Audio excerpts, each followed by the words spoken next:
And I talk to my atheist friends about this all the time. One of them, there was a movie theater shooting in 2012, and a guy went into a movie theater and shot up a bunch of people. 17 people died. And I remember my friend who was an atheist, and we talk about this stuff all the time. He posted on Facebook a letter from God. And God said in this letter, where was I when these 17 people were shot and killed? Well, I'll tell you where I was. I was in the same place that I've always been for every atrocity, which is nowhere because I don't exist. That was the letter.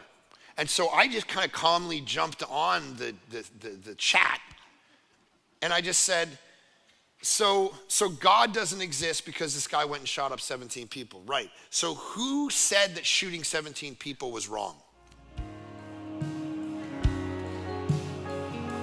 All right. How y'all doing? Doing good?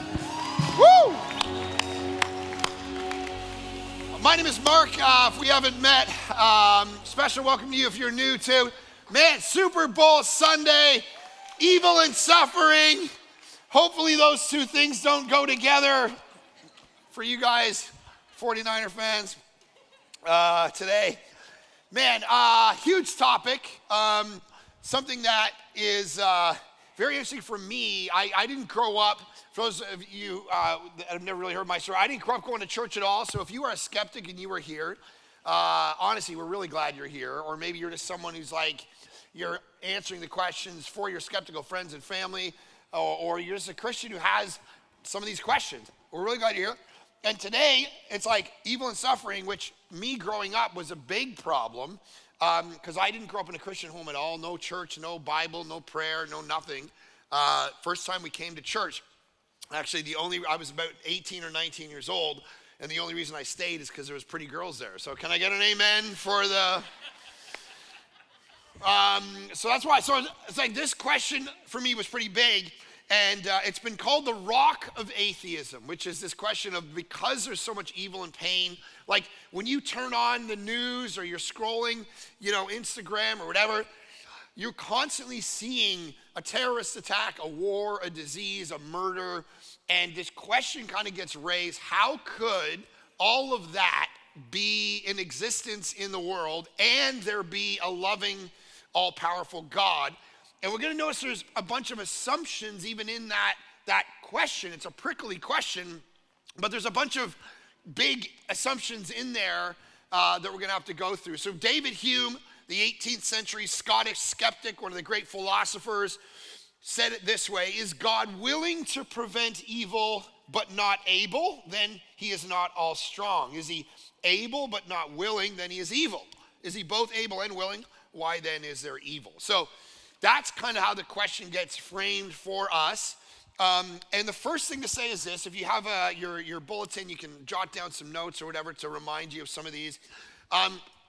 The first thing to say to this question is this: it's a personal question. We feel this question, right? This isn't just a hypothetical, like maybe, one day, I don't know. This is like you feel it. You might have got the cancer diagnosis yourself, or someone that you love. You might have been visited by tragedy or pain in your life, or the people around you have been. We feel this question. I was raised in a home that was a bit broken. My parents got divorced. My dad was a bit of a deadbeat dad, alcoholic, couldn't really keep a job. And he would fight with my mom all the time, and then they got divorced. And that divorce created a trauma for me that actually resulted that I got what's called Tourette syndrome, which, if you don't know what that is, it's a way not to be cool in high school. It's like, that's why I like twitch my face and my body tweaks around all this stuff. It's because I have Tourette's, and for some reason, God has not fully healed me of it. He's healed me of some stuff. I used to like swear randomly at people. Like if you've ever seen like those YouTube videos of people with Tourette's, they'll just be like, F, all right? Like not the letter F, the word. Like that was me growing up. I would just randomly like F-bomb people standing at a bus stop, which means the last job you're gonna get in the world is a preacher, by the way, because everyone's gonna get very confused. Welcome to Bayside, F, all right? So it's very interesting what God decides to use in the world, isn't it? How he uses our pain and our suffering and our different things to shape who we become. Because, one thing Christianity says is that pain can either melt you or make you. First Peter talks about that. And so that was the world I grew up in. My aunt was a schizophrenic who took her own life. My parents got divorced. I had a mental illness. My dad died when I was 15 years old of lung cancer. Never even called me or my brother to tell us he was going through this. I mean, we all have this is personal, right? We all have this happen to us in our life. And if you haven't yet, you will. Just give it time. You will bump up against the universe. You will bump up against the nature of the universe, which is there's pain and suffering and decay and entropy and awful things that happen because people are evil and they make evil choices. And this is personal for us. And because it's personal, though, my point in saying that is we have to then be very careful as we explore the data, because when something is so personal, what happens is you get emotional about it. And sometimes the question of evil and suffering, we go down this road where we say it doesn't equal God. God couldn't exist. Almost because we're so emotionally involved in it, we can't actually think straight. We're too skewed. It's like it's like what you think about, those of you, how many people in here have kids? Right, you have children, right? So how many of you know that your kid's perfect and all the other kids are the morons, right? Yeah, it's like, right, that's what we do, right? I used to drop my daughter off at school and they're like, well, your daughter was mean today. I'm like, no, she wasn't. What'd she do? Well, she punched that girl in the face. I'm like, no, that girl wanted to be punched in the face. My daughter's fine, right? She's a moron. My kid's perfect. Because we're too close to it, right? The intimacy skews the data.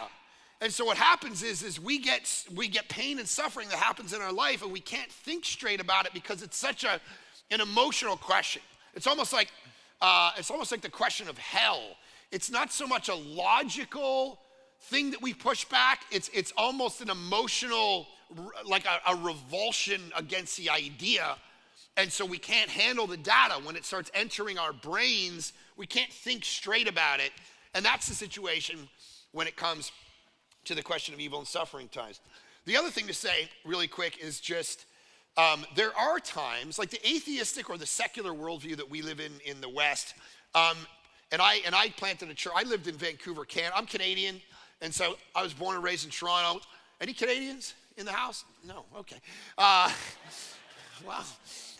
So I was born and raised in Toronto, and then moved to Vancouver, lived in Vancouver, just north of Seattle for 18 years, and we started a church up there. And did that for 12, 13 years. And so we had that, and we live in a very secular culture, right? Like probably a generation ahead of America in regard to secularization and realization that religion and culture shouldn't meet, and everything should be secular and atheistic and agnostic, and naturalism is the only way to think about things and all that. And so there's a lot of cultures that then say the more you go down that road, the more evil and suffering that happens, the less faith that happens in God. But actually, sometimes what happens is, in that worldview, evil and suffering is always bad. It's never meaningful. Christianity enters the conversation, actually says suffering can be meaningful, right? Romans chapter 5 says it produces endurance. Suffering produces endurance. Endurance produces character. Like that actually some meaning. You looked at Job and Joseph and Jesus and all these people, they had suffering at the center of their life, and it all meant something. It was very forming. It changed the world, the way that they suffered. But secularism says there's never any point to suffering. It's always something to run from. There's nothing any good can come from it.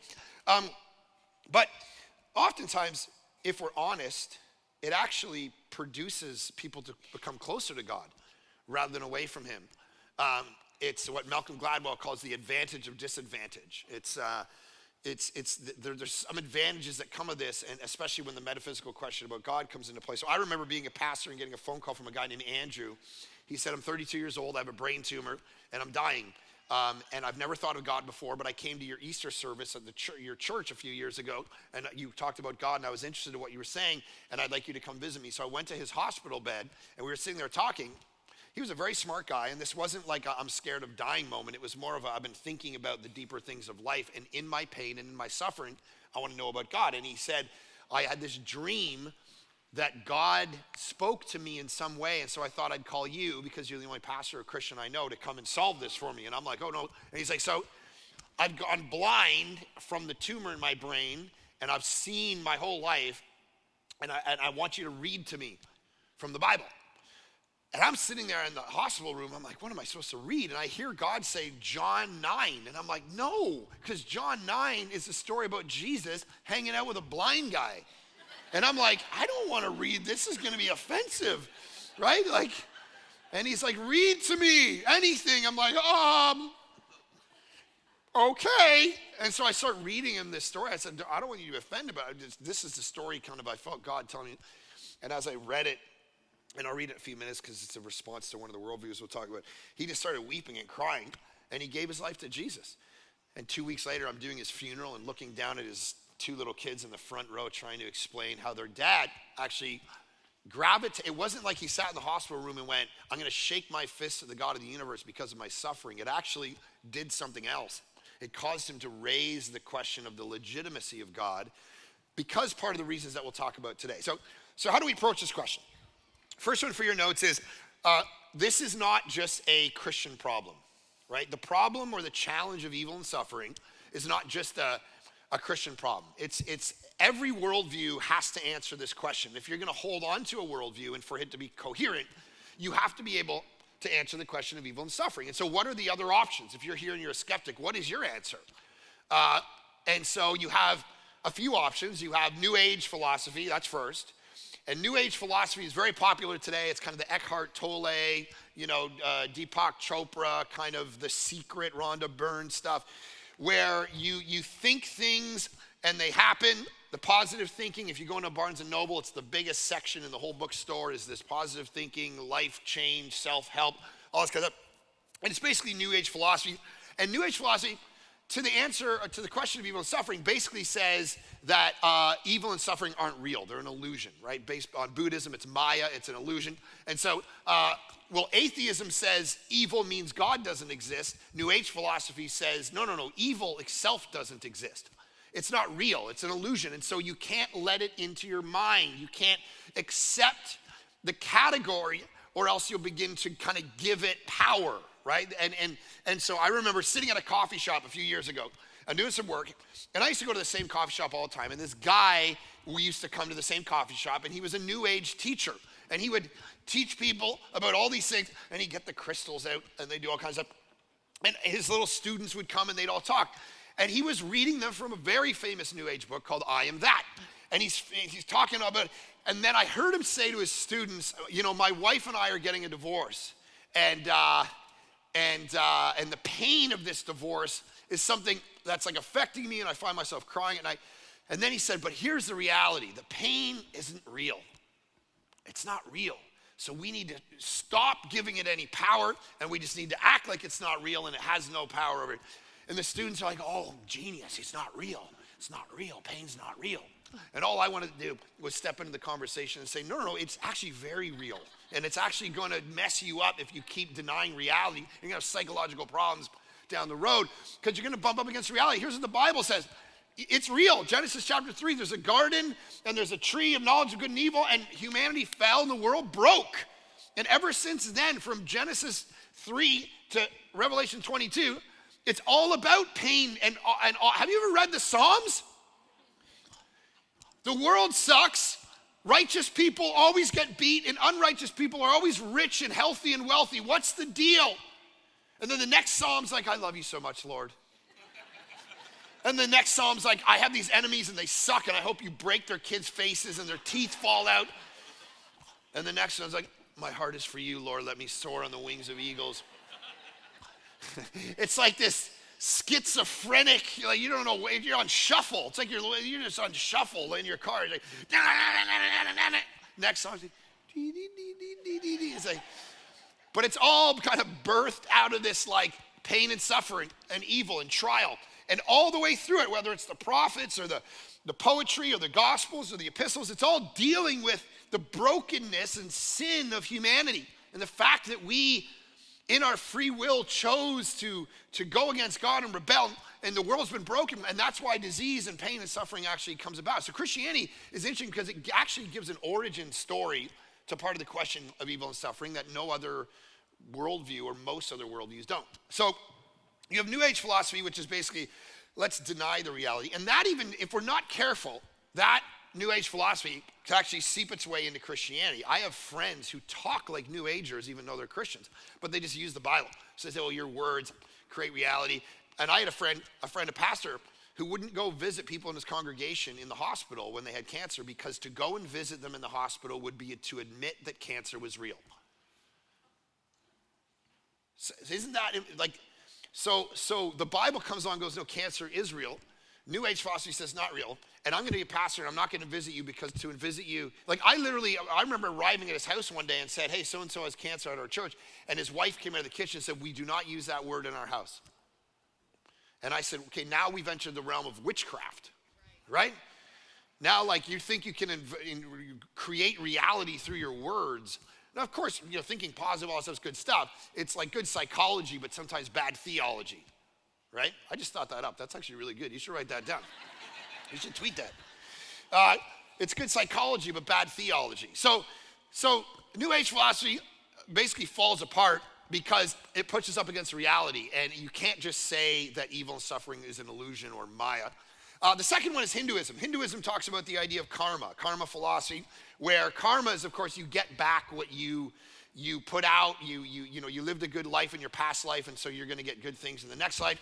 You lived a bad life called dharma. It's like, what did you do, good or bad? And then that's going to play out in your next life. Now, the problem with, and it's funny that Hindu philosophy about karma has become so like pop culture, Western, like something that we kind of like. It's weird. Like you're at cocktail parties, be like, yeah, you do good and it'll all come back to you. And it's like, is this really a good, like I remember living in Vancouver and they would have the tip jars in the coffee shops would be called karma jars, right? If you put a lot of money into the karma jar, then karma was going to give you good things in life. And we kind of laugh about this as if it's a funny, put good things out there and you'll get good things back and all that. Problem is, it's a very evil philosophy, because what it does is it puts all the suffering and pain that you've ever been through on you. If you are a sexual abuse victim, it's on you. And the shame and the guilt and the burden that gets put on people, because of course the gospel comes along and says, you don't get what you deserve, you get what you don't deserve. Jesus Christ got what you deserve. It's the opposite of karma, right? Karma says if you do this, the math equation equals this. Christianity goes, no, all that math equation is off. Remember the story in Matthew 20 where all the guys are hired and they're all hired to do this job, and some of them are like hired and they've been there since 8 in the morning, and then other guys show up and they get there at like 4 in the afternoon, but then he lines them all up and he pays them all the same. And the guys who got there at 8 are like, excuse me? What about justice? I've been here since 8. These guys showed up for an hour of work. And Jesus goes, I paid you what we decided. Leave it alone. It's called the mathematics of grace, right? You get what you don't deserve. It's fascinating. It's like the guy on the cross. There's a guy named Alistair Begg. He tells this great illustration about that. Jesus dies, and to his left and his right are two guys, these revolutionaries, and one of them's like, Jesus, you're nothing. And the other guy goes, remember me when you come to your kingdom? And Jesus says, I'll see you today in paradise. And then he gets to heaven, and the guy gets to heaven. The guy at heaven, the gate's like, okay, what did you do? Did you go to baptism class? No. Did you get baptized? No. Do you know what the doctrine of the virgin birth is? The what? All right. Do you know what propitiation is? Who? Okay. Election? No. Why are you up here? How do you think you can ever come here? And the guy's like, well, the man on the middle cross said I could come. It's beautiful. It's like the only, you realize that Jesus didn't treat everyone fair, right? Remember the guy who walks up to Jesus and he's like, what do I need to gain eternal life? And Jesus is like, and the text says, knowing he was rich, Jesus goes, how about you sell everything and give it to the poor? And the guy's like, oh, I can't do that. And the text says he walked away because he had much. Okay, so that's the answer then, right? You have to sell everything and give it to the poor. But then he looks to the guy on the cross, and the guy goes, what do I need to do to gain eternal life? And Jesus is like, oh, nothing. You'll be there in like 15 minutes. I'll just see you there. And what about the guy with all the money? He's like, question from the rear. Like 2 years ago, you told me I had to sell everything. This guy just gets to go for free? That's the mathematics of grace. It's the opposite of karma. It piles all the stuff you deserve up on Jesus. And so So Hinduism doesn't really work. And Hinduism, underneath it, the karma philosophy, I remember showing up in India a few years ago, and I was on a mission trip, and we landed and we went out, and there was just poverty everywhere, and like people without arms, legs, holding babies, no teeth. I mean, it was, and they were asking for money, and they were scratching at our van. I remember this girl saying, "Excuse me, sir, give me money." And I went to give her money because the beautiful thing about Jesus, if you're here and you're a skeptic and you're wondering in the marketplace of ideas why I would say he's the best, it's because he's the one who goes, you got to fight evil and suffering. We got to try to relieve it, right? We got to help it. Someone asks you for water, give them water. Someone asks you for clothes, give them clothes. All of that Jesus ethic is so much more beautiful. What our person in the van said is, don't relieve her suffering, because if you relieve her suffering now, she'll have to live it back out in the next life. That's where karma philosophy is such an interesting thing, that we've picked it up at cocktail parties thinking it's cool. It's not cool, because what it says is, don't relieve any suffering or else people will have to live it out again. And then the third big one is atheism itself, and we'll spend the rest of our time kind of talking about that, because evil and suffering, of course, has been called the rock of atheism. And the reason is because what they say is a simple equation. Evil and suffering equals no God. Now, Alvin Plantinga, who's a philosopher, 91 years old, he's called the greatest living philosopher, and he's also a Christian. And so a lot of people don't like that he's called the greatest living philosopher because he's a Christian, but he just is. And Alvin Plantinga talks about the idea that this equation that evil and suffering exists, ergo God cannot be assumed by atheists. You have to actually prove more. There's things in there that you have to fill. That's not an equation. You have to actually talk about. So some philosophers say, well, the reason God couldn't exist is because, there's no greater good, there's no great thing that could ever come out of evil and suffering. And right there, Alvin Plantinga would stop and go, well, how do we know though? How do you know that there's no good thing that can come out of pain and suffering? In fact, in our experience, oftentimes good things come out of pain. That's why we touch an oven and our body has pain receptors that are like, no, I'm trying to protect you and defend you so you can flourish. And so he says, there's a whole bunch of things you have to prove. You can't just assume, because what he says actually is, you're thinking too highly of yourself to say evil and suffering equals no God, because it's like every culture throughout all of time that has dealt with far more evil and suffering than we have ever dealt with. Meaning, go back to the dentist in the 1300s. You don't want to go to the dentist in the 1300s, right? It's just, here, bite this stick, and then they just go in and rip your tooth out, right? Where now you put on laughing gas, and all of a sudden you have new teeth. Every culture before us had it far worse, evil and suffering. And yet, Charles Taylor, who's a philosopher, points out, every one of those cultures would say this: yes, there's pain and evil and suffering, but it must be that the gods are doing something and we're too limited to understand what it is.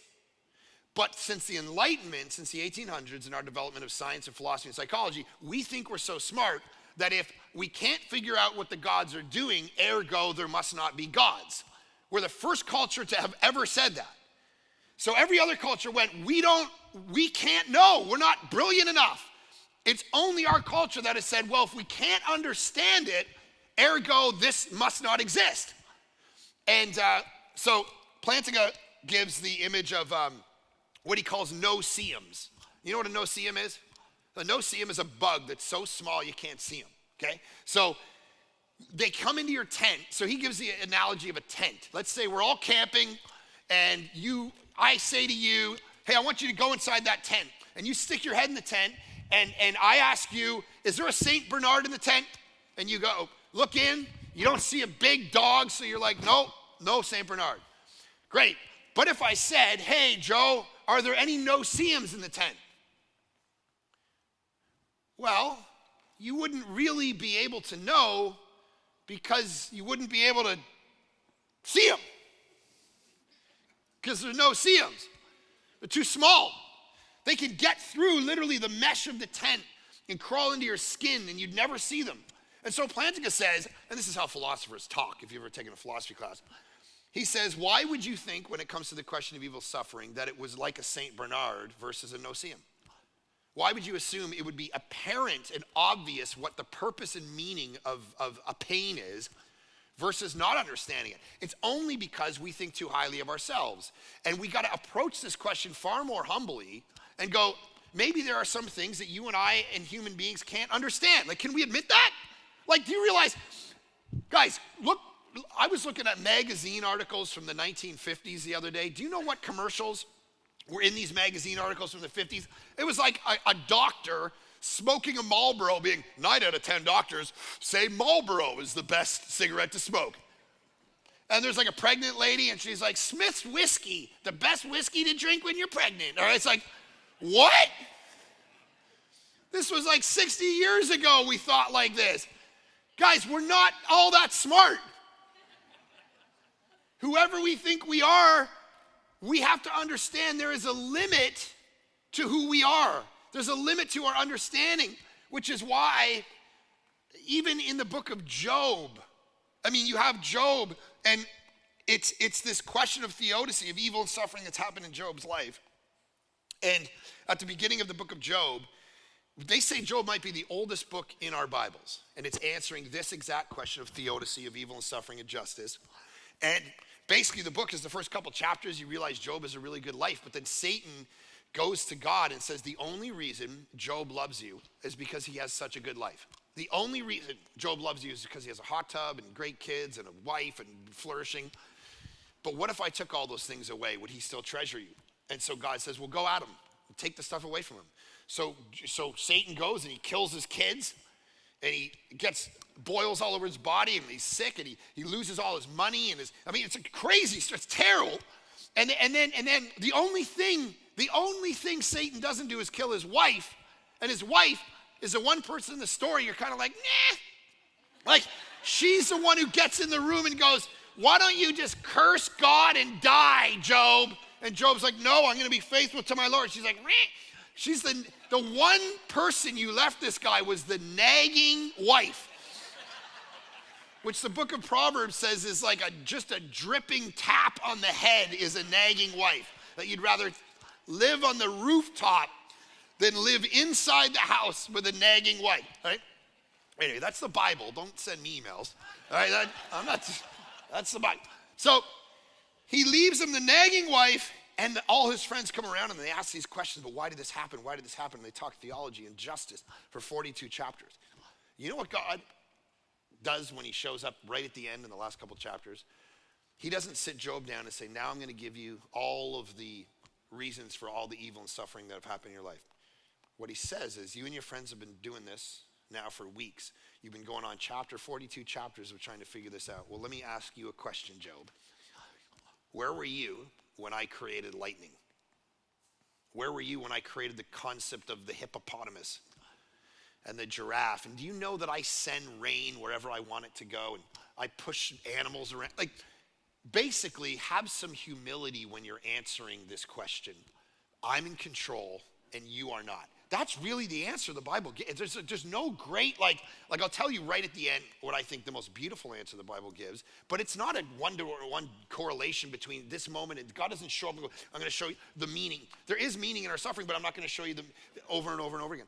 And so this is the kind of humility that we all need to take when we're answering this question. Now, here's the other thing about it. This question of evil and suffering actually, rather than going against the existence of God, actually raises the question of the existence of God almost more. So if you're an atheist and you're here and you say evil and suffering means there's no God, here's the problem you're left with. Where did you, and this is very important, where did you get the category called evil and suffering by which you're putting God on trial with? If there is no such thing as a moral right and wrong, then there is no evil. You have nothing, if there's no category called right, like how many of us believe in right and wrong in the room? Right? Absolute right and wrong. How many of you believe murder's wrong? I'll wait, because like some of you didn't raise your hand. I'm like, what are you, Dexter? What do you like show up here to, I'm going to follow someone to their car. So unless you're, most people would recognize murder is wrong. Rape is wrong. Well, the minute you want to say that, you have to have a moral law giver to give you those absolute moral law categories. You can't just say they developed over millions of years through animalistic instinct, which is that's the naturalistic evolutionary explanation to our moral categories, right? We develop moral categories by animalistic instinct to get our seed into the next generation, what was good for our tribe, all of that, over hundreds of thousands of years, wired us towards certain moral constructs. That's the only other answer. The problem with that answer is it doesn't explain why you and I have different morality than many animalistic constructs would have ever given us. If you watch the Animal Channel or the Discovery Channel, and you watch a lion stalking a zebra, okay? Which that's why you're watching it. You're not watching it so everyone just hangs out. You want to see an animal die, right? So when that lion stalks that zebra and kills it, just slashes it up and all its friends come out and eat it, none of you watching the TV go, murder! You don't use the category of murder because murder is not a category in the animal kingdom. It's just killing. It's nature is red in tooth and claw, as Shakespeare said. Nature is nature, right? Sharks. The reason there's so many sharks. Do you know why there's so many millions and millions of sharks? Why all these women sharks get pregnated and how that happens? There's no dinner and a movie, guys. Right? There's no dating. There's no marriage ceremonies. The male aggressively decides he wants to impregnate a female shark, and it's on. That's it. So at what point did we develop what Tim Keller says it seems to be like we have a super nature, something that transcends the naturalistic input that would tell us this is right and this is wrong. We have these moral categories, and for some of you, if you're a real subjective, like relativistic postmodern thinker, you'll say, no. And I used to have this conversation in Canada all the time. No. There are no absolute morals. There's just what you believe, but that I believe what I believe, and don't project your values on me. That's kind of what the cultural conversation is. And whenever somebody says that to me, I just want to flick them in the face. Just a flick, and then when they say, whoa, why are you flicking me in the face? I say, hey, bro, don't project your values on me, man, all right? I like to flick people in the face. You don't like to flick people in the face. Don't put the patriarch on me, man. I mean, don't come in your cultural hegemony, your American ideas of flicking. I'm Canadian. We flick people in the face whenever we want. But we don't live like that. If someone questions whether there's an absolute moral law, then just cut them in line at the grocery store and see if they're somebody who believes in justice. Everybody does. Everybody believes in justice. And the minute you believe, go online. Racism is wrong. I was going to ask everyone to raise their hand if they believe that, but by the other hands, I don't want to create division. So racism is wrong. Right? We believe we got to save the whales. All of these are convictions that are born out of a moral law. And if you have a moral law, you have to have a moral law giver, and he is who you're trying to disprove, not prove. So here's what C.S. Lewis said in the 40s as he was a scholar in Oxford. He said this was the exact question that made him a Christian. He said, my argument against God was that the universe seems so cruel and unjust. But how had I got this idea of just and unjust? A man does not call a line crooked unless he has some idea of a straight line. What was I comparing the universe with when I called it unjust? Thus, in the very act of trying to prove that God did not exist, in other words, that the whole of reality was senseless, I found I was forced to assume that one part of reality, namely my idea of justice, was full of sense. So, here's the beautiful thing. John chapter 9. Jesus is walking, verse 1. As he went along, he saw a man blind from birth. His disciples asked him, Rabbi, who sinned, this man or his parents, that he was born blind? The karma question, right?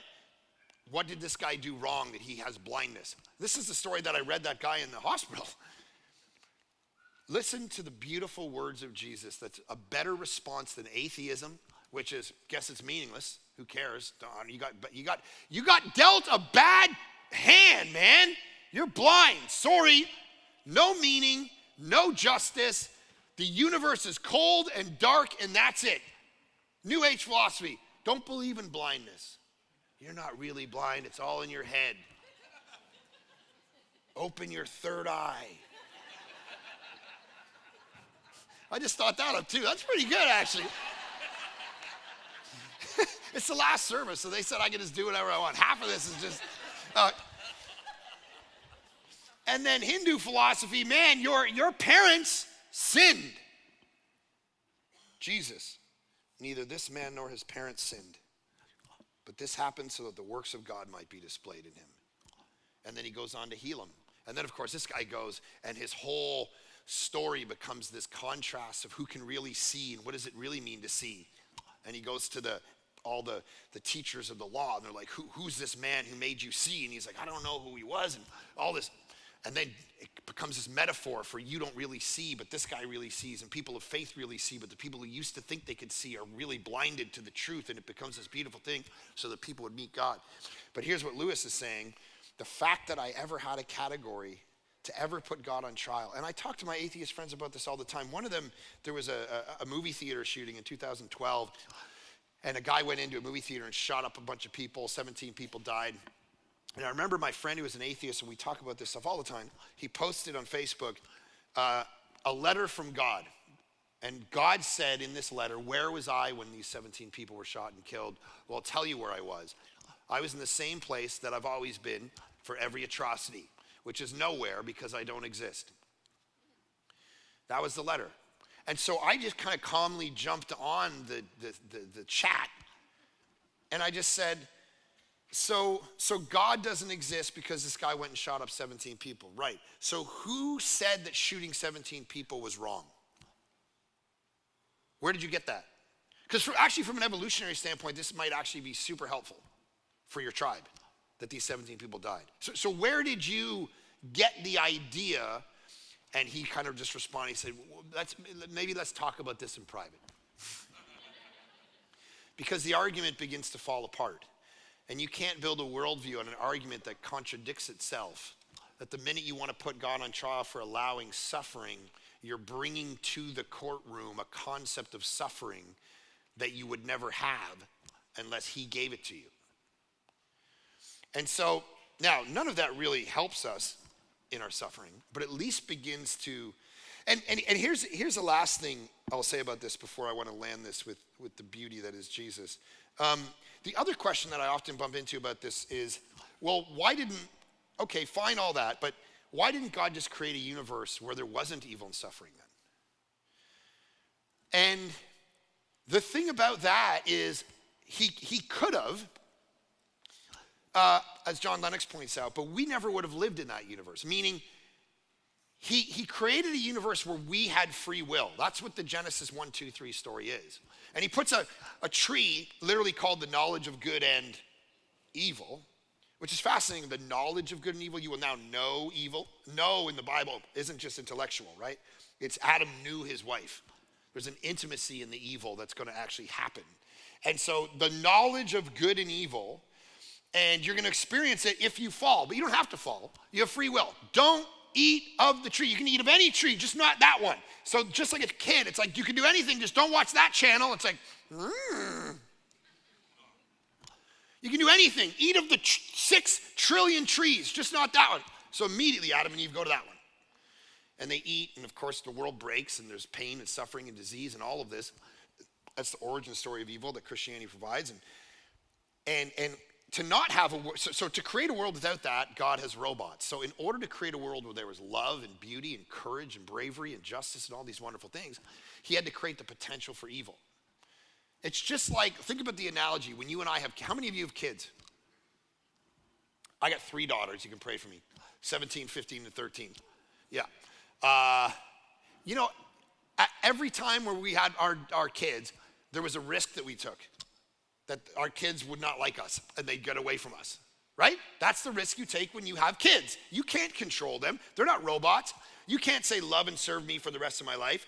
This kid could rebel against you. That's the risk you took as a parent, right? These kids, we were in the van the other day, literally a couple days ago, we're driving, and a song comes on, and my kid's like, I love this song. And my wife's like, yeah, I really love that song too. And when I first met your dad, I said, this is my favorite song. And his response was, why do all my girlfriends say this is their favorite song? Now, what a dumb thing to say to a woman who you're dating. But I was 19, I was stupid. But my daughters, because I got 3 daughters, which means I have 4 mothers at home, and they just started to light into me. Dad, how can you ever say that to Mom? You're the worst human being that's ever. Mom, you deserve so much better. I'm like, shut up. These 3 morons turned on me. And that's what happens. In general, when you have kids, there's always the risk they're going to turn on you. That's the nature of the beast. When God decided to make us, he built the universe with a capacity for all of us to turn on him. And that's what evil and suffering is. Because there's natural brokenness that happens, but a tsunami is not a genocide. Cancer is not murder. Those are different categories. We decided to do those things to each other. We decided to kill and be mean and gossip and backbite. We decided to do all these things. Here's the beautiful part of Christianity. Jesus shows up, and that's unique because in every other philosophy in the world, God is distant, aloof, and he says, figure it out. In Christianity, here's what we see. We don't get the answer to the question every time evil and suffering happens to us, but we know what the answer isn't. The answer is not that he doesn't care, because we see that in Jesus Christ, God came down and entered into pain and suffering himself. He was hurt. He was beaten. He was killed. He was hungry. He was alone. He cried at the death of his friends. This is the God who enters into pain. He doesn't stay away from it. He shows up in it to identify with us in all of our experiences and then dies on a cross and rises again to create a universe where none of us will have to experience this again if we've trusted him. All the pain, this is what Revelation 21 and 22, there will be no more tears, no more crying, no more death. Everything sad will come untrue. And the only way to that reality is through Jesus himself. He came and dealt with evil and suffering, took evil on himself and suffered. And that was an immense reality. I was thinking about this the other day. How big of a deal is it that Jesus Christ, who was God, think about that, infinite, perfect, beautiful, wonderful, all-powerful, became a human being and suffered.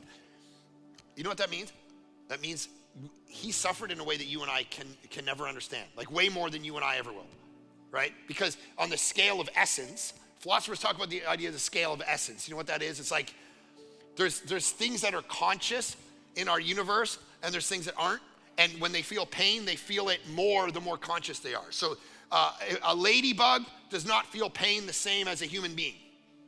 Right? Does that make sense? Like there's no consciousness, there's no brain. A slug's like, they're not like, oh, I feel I got a family and things are happening and oh boy, they're just a slug. Like if a slug came up here and I went like this,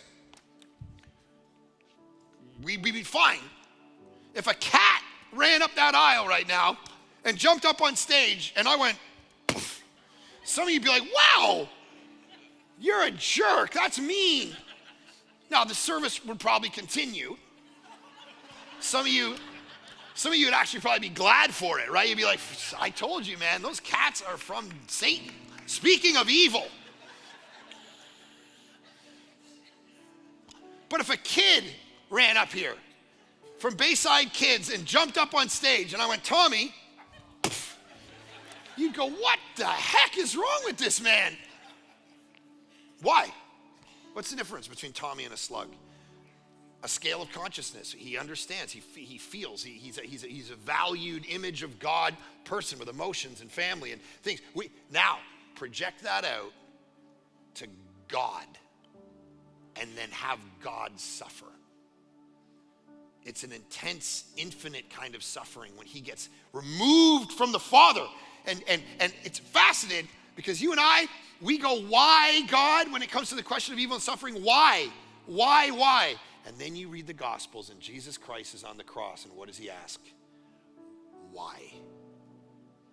why, God, have you forsaken me? It's fascinating. And he's not going to give you every answer to every situation, but he came and dealt with it himself so that there would be a reality where all of it would go away. And so, Father, I do pray that we don't ask this question as a hypothetical. And even though we don't have all the intimate answers to every question of suffering in our own lives, it's beautiful that we can look to Jesus and see that he came and he suffered in order that we might not have to live with it forever. And that we can see that your answer in him is certainly that you don't care, because you entered in and you took it on yourself. And so as we seek out rational answers to these questions, I pray that our hearts soar at the one who came and dealt with it, at a worldview that simply says, I can't answer every little detail, but I can tell you it's not meaningless. And that you would comfort us in this moment. There are people in this room, beside all the philosophy and the thinking about it, who just need to be comforted, who got the diagnosis or whose family is going through something. And I just pray right now you would speak to them a kind of comfort that you spoke to that blind man. That whatever this moment is, God can use it, and God is there, and he is present. In Jesus' great name we pray. Amen. Amen. Thanks, guys, for having me. Bayside Blue Oaks.